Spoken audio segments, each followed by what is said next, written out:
Hello students, class 12. Today we discuss about the phosphorus. Let us start. देखिए periodic table आवर्त के 15th group में nitrogen पहला तत्व है, इसके बाद आता है हमारा फॉस्फोरस। तो फॉस्फोरस का एटॉमिक नंबर जो होता है पी का एटॉमिक नंबर 15 और इसका एटॉमिक मास है 30.98। ये जो एलिमेंट्स है, इस एलिमेंट्स के लिए सबसे पहले ब्रांड एक साइंटिस्ट थे 1669। ब्रांड ने सबसे पहले यूरिन और सैंड को मिक्स किया और यूरिन और सैंड को मिक्स करके उसका डिस्टिलेशन कर दिया, आसवन किया। उस आसवन से इस एलिमेंट्स को उन्होंने प्राप्त किया था, इस पदार्थ को प्राप्त किया था। ये पदार्थ क्यों ये चमकता है, तो चमक रहा है तो दीप्तमान होने के कारण ही फॉस्फोरस का अर्थ ही दीप्तमान है, चमकने वाला। आई कैरी लाइट, मैं चमकता हूँ, ये अर्थ रहता है इसका। तो ये चमकदार एक पदार्थ होता है फॉस्फोरस। तो आज हम फॉस्फोरस के बारे में बातें करेंगे, जानेंगे फॉस्फोरस क्या होता है। तो फॉस्फोरस को अब कैसे प्राप्त किया जाता है, तो फॉस्फोरस की हमें क्या आवश्यकता है। तो फॉस्फोरस हमारे हड्डियों का, दांतों का मुख्य अवयव है। जैसा कैल्शियम फॉस्फेट के रूप में पाया जाता है, हमारी कोशिकाओं में उपस्थित रहता है। ऑर्थोफॉस्फोरिक अम्ल RNA DNA में फॉस्फोरस के रूप में उपस्थित रहता है। तो फॉस्फोरस एक महत्वपूर्ण तत्व है। तो इसके बारे में आज हम जानना चाहते हैं किस तरह का फॉस्फोरस हम प्राप्त करते हैं। तो फॉस्फोरस होता है मोम जैसा पदार्थ है, इस तरह का मोम जैसा पदार्थ होता है। मोम जैसा पदार्थ है, अल्प पारदर्शी है, पूर्ण पारदर्शी नहीं है, ये अल्प पारदर्शी है। तो मोम जैसा पदार्थ है फॉस्फोरस। तो इसे हम कैसे प्राप्त करते हैं, इसके बारे में जानेंगे। इसके यूज क्या हैं, उपयोग क्या हैं, इसे देखेंगे कि इसकी उपयोगिता क्या है, क्यों हम इसे पढ़ रहे हैं, इसके गुण क्या हैं, प्रॉपर्टीज़ क्या हैं, इससे कैसे हम अदर कंपाउंड्स कन्वर्ट कर सकते हैं। देखिए sir, phosphorite rock, calcium phosphate जो कि हड्डियों का मुख्य अवयव है, इसे हम बोन एस भी कहते हैं, बोन एस।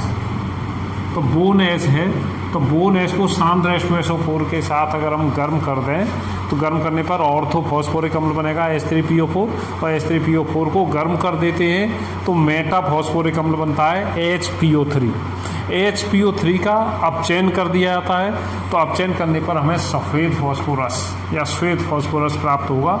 इसका अणुसूत्र होता है हमारा P4, श्वेत फॉस्फोरस। 800 डिग्री सेल्सियस पर इसकी वाष्प होती है, उन वाष्पों का फॉर्मूला होता है हमारा P4 अणुसूत्र, और इसकी संरचना है वो इस प्रकार से है। तो सफ़ेद फॉस्फोरस है, इसकी वैलेंसी 3 होगी। वैलेंसी 3 क्यों है, इसका एटॉमिक नंबर होता है हमारा 15। तो इसका आउटर मोस्ट सेल का जो इलेक्ट्रॉनिक कॉन्फ़िगरेशन है वह रहता है हमारा 3s2 3p3। तो आउटर मोस्ट सेल में इसके 5 इलेक्ट्रॉन होते हैं। इसकी वैलेंसी 5 और 3 दोनों ही वैलेंसी शो करता है। तो सफ़ेद फॉस्फोरस को अगर हम लेकर के और 240 से 250 डिग्री सेल्सियस पर अगर अक्रिय वातावरण में गर्म कर देते हैं तब ये बदल जाता है लाल फॉस्फोरस में। ये हमारा जो फॉर्मूला है ये लाल फॉस्फोरस है, रेड फॉस्फोरस, लाल फॉस्फोरस बनेगा। तो लाल फॉस्फोरस, इससे पहले फॉस्फोरस को हम पहचानेंगे कैसे। तो फॉस्फोरस मोम जैसा ठोस होता है, जल में अविलेय रहता है, लेकिन कार्बन डाइसल्फाइड क्लोरोफॉर्म में घुल जाता है, विलेय है। इसमें लहसुन जैसी गंध आती है और ये स्फुट दीप्ति उत्पन्न करता है। स्फुट दीप्ति से अगर हम रख देते हैं तो ये अंधेरे में चमकने लगता है, स्फुट दीप्ति उत्पन्न करेगा। जबकि लाल जो फॉस्फोरस बनेगा, लाल फॉस्फोरस हम कहाँ से प्राप्त करेंगे, सफ़ेद फॉस्फोरस से। अगर सफ़ेद फॉस्फोरस को हम रखा रहने देते हैं तो कुछ अशुद्धियों के कारण ये पीला हो जाता है, इसके कारण हम इसे पीला फॉस्फोरस भी कहते हैं। तो लाल फॉस्फोरस हमें कैसे बनाना है, सफ़ेद फॉस्फोरस को 240 से 250 डिग्री सेल्सियस पर अक्रिय वातावरण में गर्म कर दें तो लाल फॉस्फोरस प्राप्त होगा। तो लाल फॉस्फोरस है वो सफ़ेद फॉस्फोरस का बहुलक है, बहुलक होता है। इसके लिए। तो ये लाल फॉस्फोरस रहेगा। लाल फॉस्फोरस को अगर हम 290 डिग्री सेल्सियस तक अक्रिय वातावरण में गर्म कर दें तो वापस सफ़ेद फॉस्फोरस बना सकता है। और अगर लाल फॉस्फोरस को 550 डिग्री सेल्सियस तक गर्म करते हैं बंद नली में गर्म किया जाए तो हमें एल्फ़ा काला फॉस्फोरस प्राप्त होगा। एल्फ़ा काला फॉस्फोरस है, इसका सब्लिमेशन हो जाता है, ऊर्ध्वपातन हो जाता है, जबकि लाल फॉस्फोरस का ऊर्ध्वपातन नहीं होता है।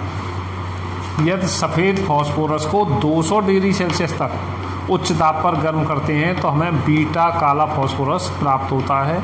यह अज्वलनशील होता है और 400 डिग्री सेल्सियस तक यह नहीं जलता है। इस तरह से हम बीटा काला फॉस्फोरस प्राप्त करेंगे। फॉस्फोरस कुछ धातुओं से भी क्रिया कर लेता है।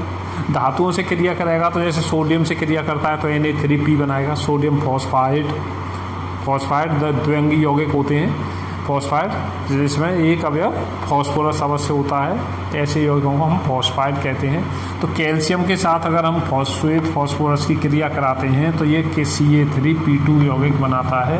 अगर Ca3P2 की रिएक्शन अगर हम जल से करा दें तब हमें फॉस्फीन गैस प्राप्त होती है। तो धातु फॉस्फाइड है, sodium phosphide, magnesium phosphide, calcium phosphide, इनकी क्रिया जल से कराई जाए तो हमें फॉस्फीन गैस प्राप्त हो जाती है। फॉस्फोरस का ऑक्सीकरण भी हो जाता है। फॉस्फोरस ऑक्सीकरण अभिक्रिया भी देता है। फॉस्फोरस की क्रिया नाइट्रिक अम्ल से कराने पर, अगर हम नाइट्रिक अम्ल से कराते हैं ऑर्थोफॉस्फोरिक अम्ल बनता है। इस अभिक्रिया को ऐसे ही पूछा जाता है, फॉस्फोरस से ऑर्थोफॉस्फोरिक अम्ल कैसे प्राप्त करेंगे। तो P4 + 20HNO3 = 4H3PO4 + 20NO2 + 4H2O। ये मैंने आप लोगों को नाइट्रिक अम्ल पढ़ाया था। नाइट्रिक अम्ल में ही रिएक्शनों को बताया था। नाइट्रोजन की वैलेंस अगर हम ऑक्सीडेशन नंबर निकालते हैं तो +5 आएगा। तो +5 × 4 तो 20HNO3 लेंगे। तो इस तरह से P4 + 20HNO3 on heating 4H3PO4 + 20NO2 + 4H2O बनता है। फॉस्फोरस के ऑक्सीडेशन की रिएक्शन होगी। फॉस्फोरस को कि अगर हम क्लोरीन से क्रिया कराएं, अगर हम फॉस्फोरस पर क्लोरीन गैस प्रवाहित करते हैं तो क्लोरीन गैस की प्रवाहित करने पर हमें PCl3 और PCl5 प्राप्त होता है। फॉस्फोरस ट्राइक्लोराइड और फॉस्फोरस पेंटाक्लोराइड। फॉस्फोरस को 200 डिग्री सेल्सियस पर अल्प मात्रा में अगर हम सोडियम उसमें मिला लेते हैं अल्प मात्रा में और उच्च दाब पर गर्म कर दें तो हमें बैंगनी फॉस्फोरस प्राप्त हो जाता है। इस तरह से हमारे ये फॉस्फोरस की मुख्य अभिक्रियाएँ थी, मुख्य अभिक्रियाएँ और कुछ गुण हैं। फॉस्फोरस को अगर हम कास्टिक सोडा विलयन के साथ गर्म करते हैं, कास्टिक सोडा विलयन के साथ गर्म करेंगे तो हमारे पास फॉस्फीन गैस बनती है। ये महत्वपूर्ण अभिक्रिया है, मोस्ट इम्पोर्टेंट अभिक्रिया होती है। फॉस्फोरस को कास्टिक सोडा विलयन के साथ गर्म करेंगे तो फॉस्फीन बनती है और सोडियम हाइपोफॉस्फाइट बनता है। Sodium hypophosphite. इनमें से कुछ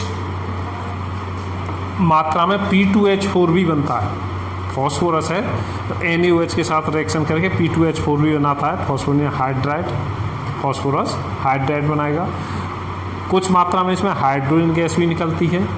फॉस्फोरस की वाष्प भी उपस्थित होती हैं। तो फॉस्फीन गैस है वो वायु के संपर्क में आकर जलने लगती है P2H4 की अशुद्धियों के कारण और हाइड्रोजन की अशुद्धियों के कारण, फॉस्फोरस की वाष्पों के कारण। तो फॉस्फीन है वो छल्लेदार जलने लगती है। तो इसे फॉस्फीन श्वेत फॉस्फोरस से बनाई जाएगी और फॉस्फीन के छल्लेदार जलती है। तो ऐसी गैस फॉस्फीन होती है जो सड़ी मछली जैसी गंध वाली और जल में अविलेय रहती है। फॉस्फोरस का अब हम उपयोग क्या करेंगे। फॉस्फोरस का उपयोग होता है हमारा माचिस उद्योग में होता है, रैट पॉइजन चूहों को मारने वाली दवा बनाने में होता है। P32 रेडियो एक्टिव फॉस्फोरस का उपयोग करते हैं। रक्त की बीमारी ल्यूकीमिया जैसे रक्त कैंसर जैसी बीमारी में उपयोग होता है। फॉस्फर ब्रॉन्ज का उपयोग करते हैं हम मिश्र धातु बनाने में। इस तरह से हम फॉस्फोरस को प्राप्त करते हैं। फॉस्फोरस के रासायनिक गुण होते हैं और फॉस्फोरस के लिए इसके मिनरल्स पूछ लिए जाते हैं। तो मिनरल्स क्या था हमारा, फ्लोरेपेटाइट, क्लोरेपेटाइट, ये मिनरल्स फॉस्फोरस के रहते हैं। और फॉस्फोराइट रॉक को ही हम बोनेस कहते हैं। ये हड्डियों का मुख्य अवयव है। हड्डी की राख से फॉस्फोरस के ऐसे ब्रश को बनाते हैं।